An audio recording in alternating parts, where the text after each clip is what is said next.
Returning to the observatory for what he hopes is the final time, the man feels anticipation and dread in equal measure. Soon, he knows he will have what he needs.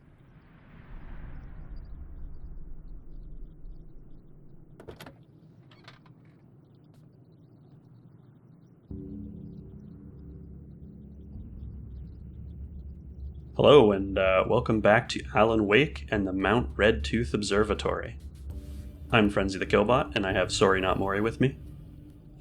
Frenzy, I'm anticipating spiders. Spiders. Okay, that's your guess. Oh, I really don't want to see them though. Well, we'll have to wait and see. Hello, I was expecting you. I've already taken care of the imaging array, but you should still look into securing the primary coolant flow. With some luck, you may be able to light the area before these things even show up. All right.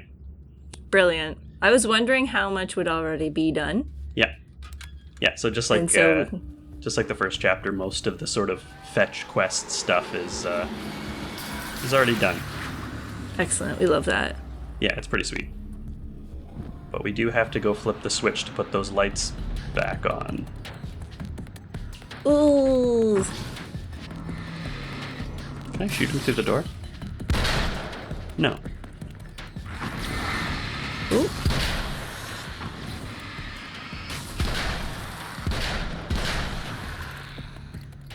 Hello. Okay. There's a big guy, but not a giant guy. Yeah, no giants. That right now. Not dealing with him, though.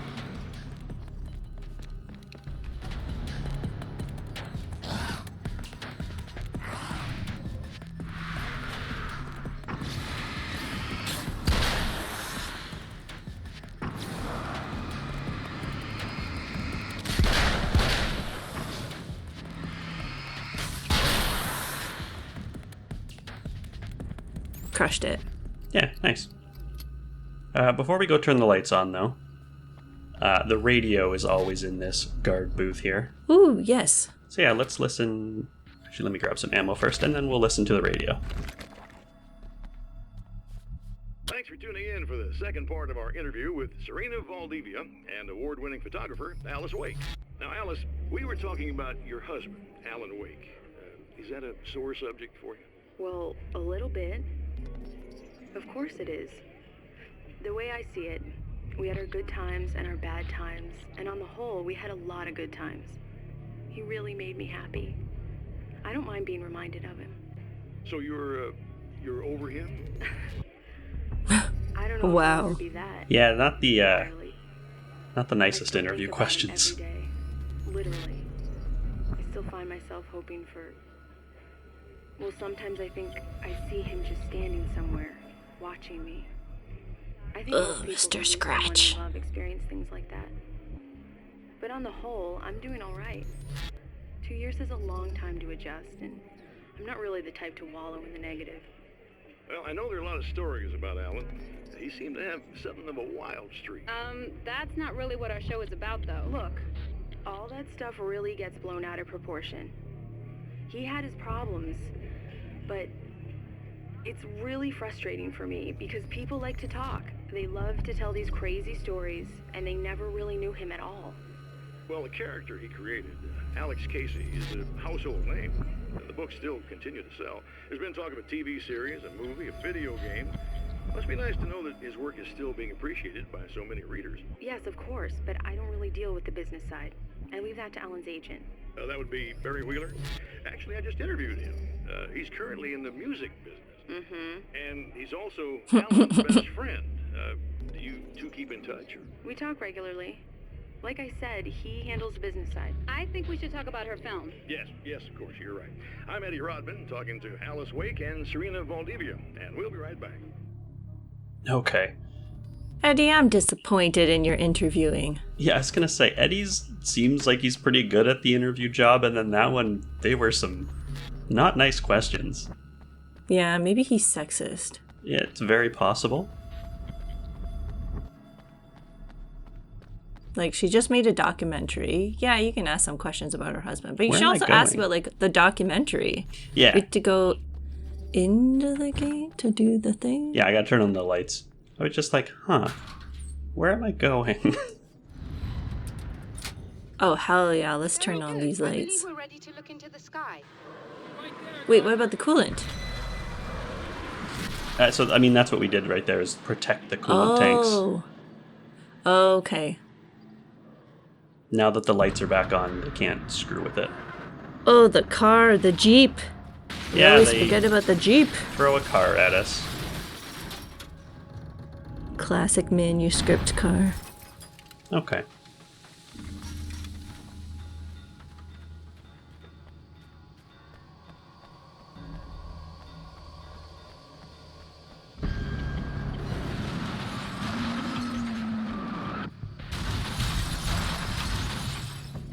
Well, maybe we do have to fight a giant. So, one thing that I never fully appreciated is the crossbow. Ow, excuse me. The crossbow Rude. goes through the shields, right? That's how it kills things in one hit. Okay. But what's interesting is even with a big enemy who it's not going to kill in one hit, it destroys the shields. Oh. Yeah, so you can just kind of use it as a quick get rid of the shield button. Now that really only works on like these big enemies who have higher than normal shields and health. Right. Because where are you going, buddy? He's so scared. I mean, it is a big gun. Let's back him up. Or he's luring you to a more dangerous place where his giant buddies are about to jump out. Nope. Maybe? Is he just gonna like back himself off the cliff? I don't know. I'm curious to find out. Where? This is very like disco stew, back away. Dude.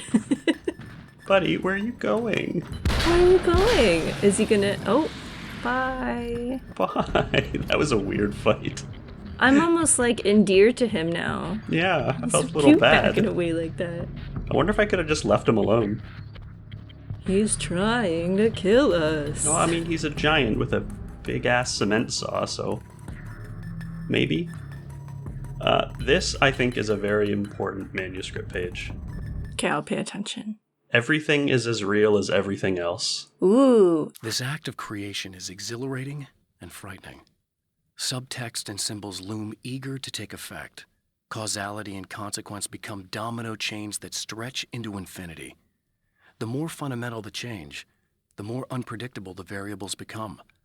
Reality is too complex to control completely. Ordinary questions become meaningless. Who created who? What is really real? Everything is as real as everything else. You learn to let go of the things you can't control and go with the flow, or go insane. Yeah, I like that a lot. Especially like the specific questions, who created who, and the answer is, it doesn't matter. Mm-hmm. Don't worry about it. Don't worry about it. I like that. I mean, that was Emma's stance. She was like, we're not getting into this kind of conversation. Right. I forgot we can't go that way. Rude. Yeah. That kind of ties in with what we were saying last time as well. You were saying, you know, the documentary is happening in real life, but it's also happening in this world. And Right. Serena exists in real life, and it doesn't matter. Nope. It's real. If we see it, it's real. Yep. Okay. Ow. Woo! Well, that's a problem. A couple of my school friends and I used to quote Dr. Phil. Okay. He goes, "Perception is reality." Yes, that's true. So I feel like that ties into this. I mean, it is kinda, right? For the record, we don't really watch Dr. Phil. I don't watch Dr. Phil, but No, it's that quote in meme-worthy. it is an important quote. Right. We get our next new weapon, the combat shotgun. Wow. We're dropping the crossbow for it? We are. We gotta Okay. show it off. And Okay, show it off. Ooh. Maybe the game will be nice enough to give us an excuse to show it off. This is very say hello to my little friend. It's Just funny. It's funny that you say that, but no, hold on. I want more. I want more? Oh, Lord. Okay. Ready? More.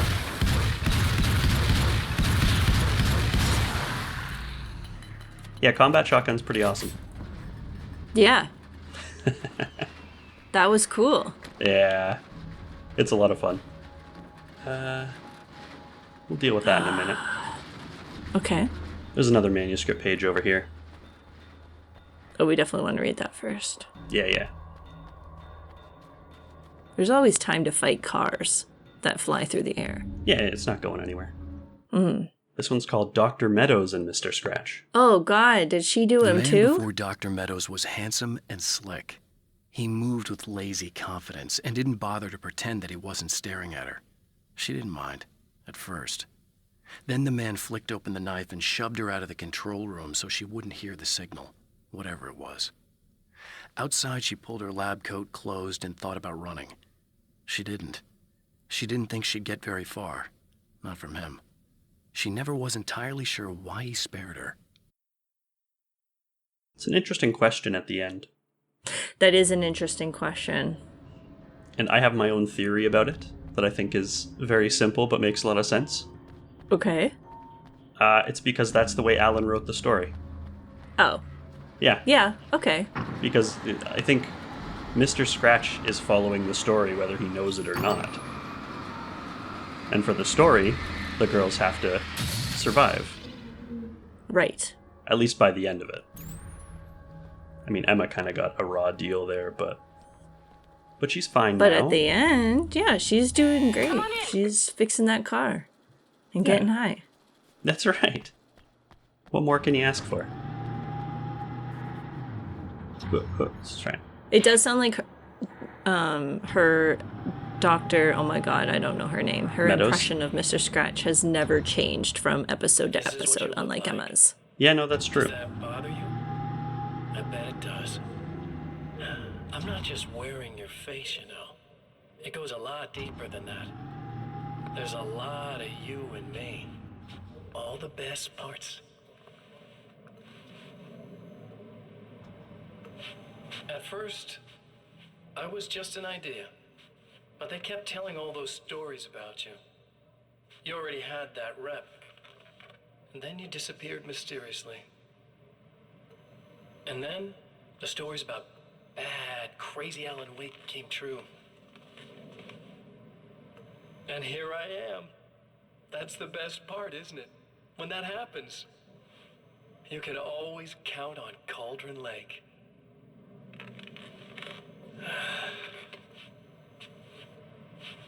I'm just as real as you are. And I'm the improved version. No fears, no doubt, no weaknesses, no self-deception here.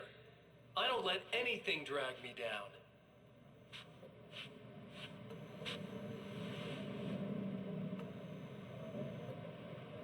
I know you like I know myself. I know it bothers you that I'm like this, that I use your name, crawl my way into your life. But I only do it because I'm better at being you than you ever were.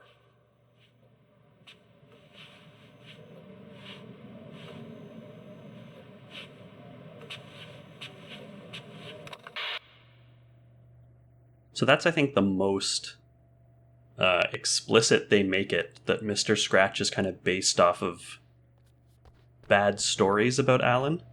Mm-hmm. But it's interesting, it ties into the radio show we listened to earlier. Most of those stories they're not true. They're blown out of proportion by people who didn't know Alan. Right. But that's how Mr. Scratch ended up being who he is. Oh. We need to protect the telescope, but we can't complete the signal. Oh! Yeah, we got a music section too. All right.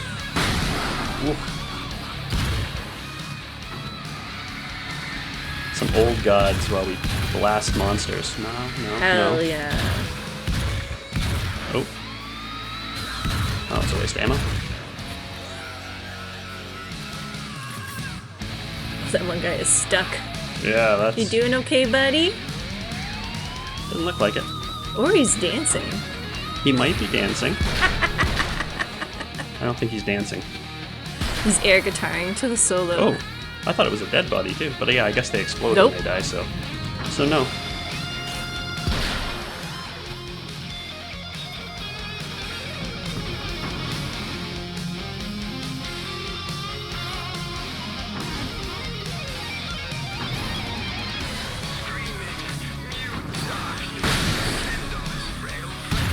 Damn.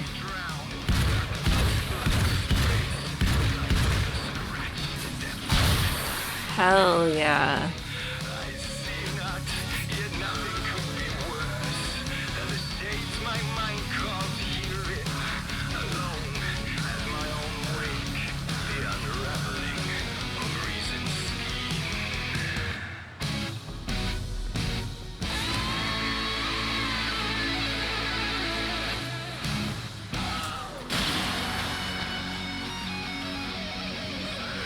Amazing.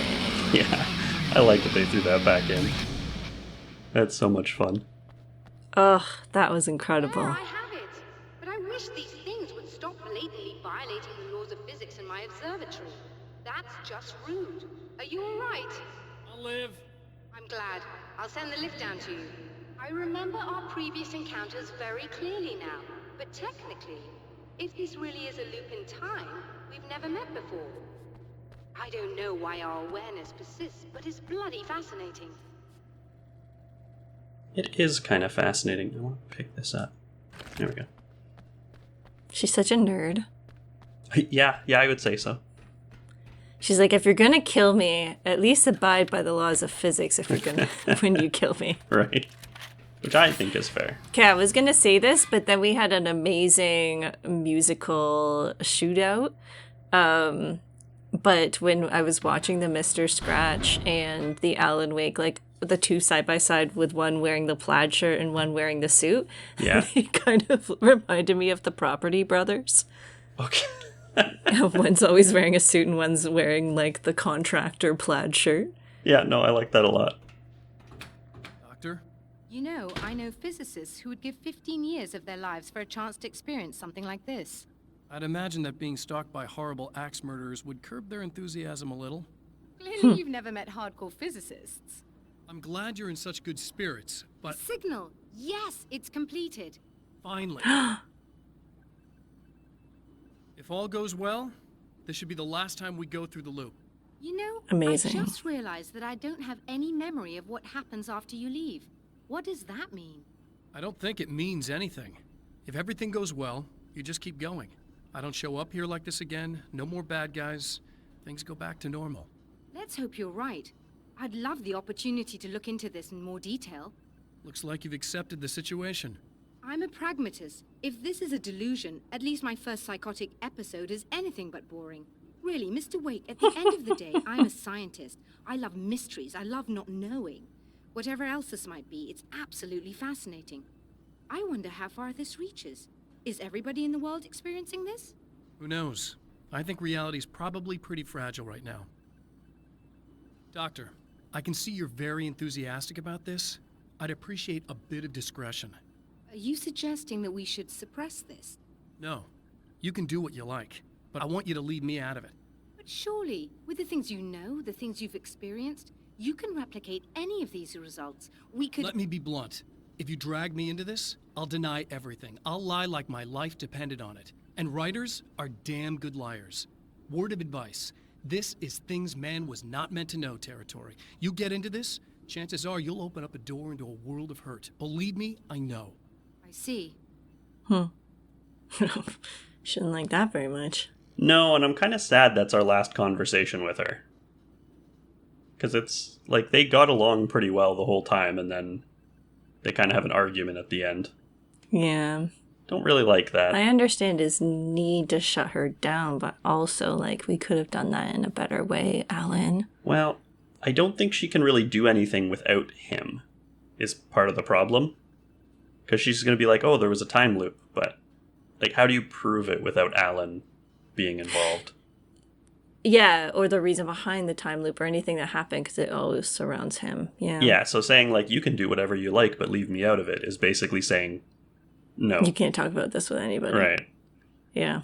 Oh, well. And she's such a yin and yang to Emma, too, because Emma was like, whoa, man. Don't, Yes. don't, Yep. yeah, don't harp on my chill. Like, let's just pretend that things are just going with the flow. And then she's like, we must know the answer to everything. Yeah. All right, well, bye, Dr. Meadows. In a strange way, he feels at ease. He is armed with his own words, and when the time comes, they will be enough or they will not. For now, he's content to let the currents take him toward the final confrontation. The final countdown. Yeah, final confrontation. And whatever the full signal is, apparently that's the weapon we need to defeat Mr. Scratch. Yeah, so the signal from before was like, turn the calendar to this, turn the time to this, shine the light on the extinguisher. So there'll just be like more, flip the movie poster. So there'll be like something else we need to do instruction-wise. Is that kind of... Exactly. Every time we go through it, we get more detail. Amazing! And it's supposed to be like the satellite thing. Once you have all the details, the thing you want to happen happens. Right. Okay, cool. We just haven't had all the details, but now we will. Which means that there might be a musical cutscene again. It's possible. Woo! We're 2 for 2 in Act 3, so... It's so good! I enjoyed that so much. Yeah, I do kind of wish they did it more. Like, you remember in the original game, they had the sequence on stage with the dragon. Pyrotechnics and the dragon. Like, it's just so good. It's so much fun. Yes, it's so good. Although, I will say, you don't want it to wear out its welcome. You do can't it too overuse much. it. Yeah, exactly. Mm-hmm. But it makes the monotony of, like, killing the bad guys, shine the flashlight, shoot the gun. It kind of, that one time seems like extra special every time the bad guy explodes. Right. And I don't know if you noticed, like, at the end, when the song ends, the lights come back on and all the enemies die. Like, it's very well done. Yeah, ending it with Alan holding up the flare, and then all the lights come back on too. Oof, cinematic. Oh, that was all me. That was excellent, fun. Frenzy. That's what I'm saying. Yeah, well, thank you. Good this choices. Is what happens when I practice like 3 or 4 times. Is I find fun stuff to do. See, being a perfectionist isn't that bad. No, it's Kitty good. and Swordfish can suck it. That's right. I mean, it's true in general. Just yeah. Anyway, we're gonna end on that note because I like it. Thanks for watching, everybody. See you next time, and we'll get to the hopefully thrilling conclusion of Alan Wake's American Nightmare. Bye.